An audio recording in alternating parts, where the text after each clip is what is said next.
Nag-post ang isang netizen sa X tungkol sa friendship ni na Kim Chiu at Darren Espanto.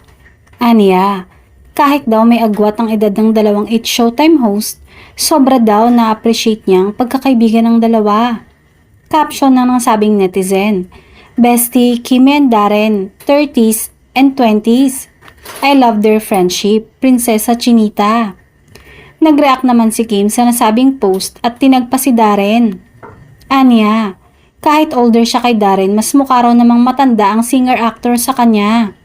Say niya, wag na lang natin idiin ng 30s. Ang mahalaga, mukhang matanda si Bestie, ako mukhang bata.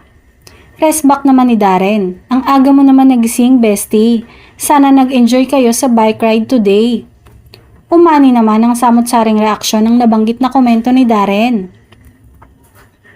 Hirit ng netizen. Binisto daw ni Darren ang maagang date o bike ride ng Kim Pao.